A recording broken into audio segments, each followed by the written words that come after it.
Shalom, selamat berjumpa kembali untuk bersama-sama menyelidiki, mempelajari, dan merenungkan firman Tuhan. Bapa, kami bersyukur untuk waktu dan kesempatan yang masih Engkau berikan kepada kami sampai saat ini. Engkau begitu baik memelihara hidup kami dengan sempurna. Terima kasih Tuhan untuk segala berkat-berkat-Mu. Haleluya, amin. Bapak, Ibu, Saudara sekalian yang terkasih dalam Tuhan, tema firman Tuhan yang kita renungkan saat ini adalah di dalam Kristus. Dari Injil Yohanes pasal 15 ayat yang ke-7. Demikian, jikalau kamu tinggal di dalam aku, dan firman-Ku tinggal di dalam kamu, mintalah apa saja yang kamu kehendaki, dan kamu akan menerimanya. Semua orang pasti ingin diberkati, tetapi tidak semua orang tahu bagaimana caranya agar ia diberkati dan merasakan kemurahan Tuhan. Mari kita yang pertama, selalu menyatu dengan Tuhan. Izinkan Tuhan Yesus tinggal di dalam hatimu, bertahta di dalam hatimu, dan melalui Roh Kudus, Ia memerintah dan memberikan petunjuk di dalam hidupmu. Ia menguasai hidupmu secara total. Apa yang engkau pikirkan, apa yang engkau rasakan, dan apa yang engkau lakukan, semua koordinasikan dengan Tuhan.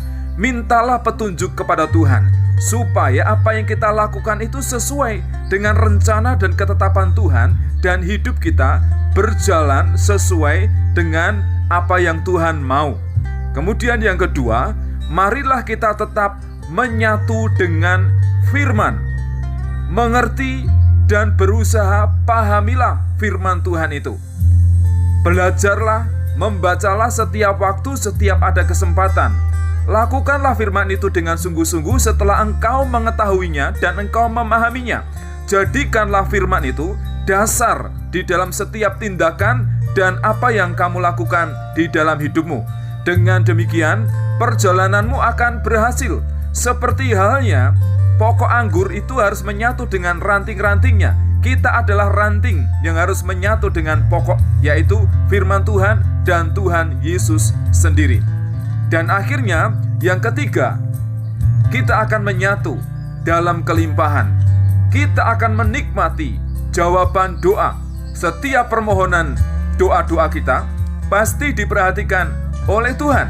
Karena Ia berkata kalau kita menyatu dengan Tuhan, menyatu dengan firman, apapun yang kita minta akan diberikan oleh Tuhan. Dan kita tahu bahwa permintaan kita itu bukan sekedar untuk menyenangkan hati kita, memuaskan hati kita, tetapi untuk mempermuliakan nama Tuhan.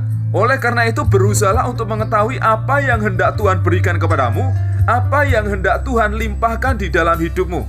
Karena kita hidup tidak untuk diri kita sendiri, tetapi untuk melayani Tuhan, mempermuliakan nama Tuhan, dan juga menjadi alatnya yang hidup di dunia ini. Oleh karena itu, saudara sekalian, tinggallah di dalam Tuhan, menyatulah dengan Tuhan, izinkan Ia bertahta di dalam hatimu.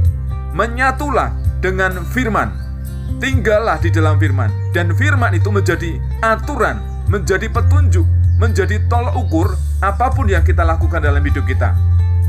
Dan yang ketiga, nikmatilah jawaban doa. Apapun yang kita perlukan, apapun yang kita butuhkan, pasti Tuhan memberikan. Marilah kita menyatu dengan Tuhan, menyatu dengan firman Tuhan, dan menyatu dalam kelimpahan berkat-berkat Tuhan. Terima kasih Tuhan untuk kebenaran firman Tuhan yang sudah kami dengar dan kami renungkan saat ini. Kami harus menyatu dengan Tuhan, memberikan hati kami untuk menjadi tempat bertahta Tuhan, tempat Roh Kudus memimpin dan memerintah seluruh kehidupan kami. Dan juga kami di dalam firman, kami tinggal di dalam firman. Kami melakukan seluruh aktivitas dalam hidup kami ini berdasarkan aturan-aturan firman Tuhan. Dan akhirnya kami akan menikmati berkat-berkat Tuhan yang berkelimpahan, karena setiap seru doa kami, setiap permohonan kami, Tuhan menjamin Engkau akan menjawabnya, Engkau akan memberikannya. Tetapi kami percaya Engkau sudah memberikan hikmat kepada kami, sehingga doa-doa permohonan kami itu bukan sesuatu yang kami kami minta untuk menyenangkan hati kami sendiri, untuk memuaskan hati kami sendiri, tetapi untuk mempermuliakan nama Tuhan dan melayani Tuhan. Kami berdoa untuk anak-anak Tuhan, kami berdoa untuk orang-orang percaya. Kiranya Engkau memberikan hikmat kepada mereka agar mengutamakan Tuhan di dalam hidupnya, agar melakukan firman Tuhan di dalam hidupnya, sehingga hidup mereka berkelimpahan, hidup mereka diberkati oleh Tuhan, dan mereka tidak mengalami kekurangan. Pemeliharaan Tuhan sempurna. Terima kasih Tuhan Yesus. Haleluya. Amin.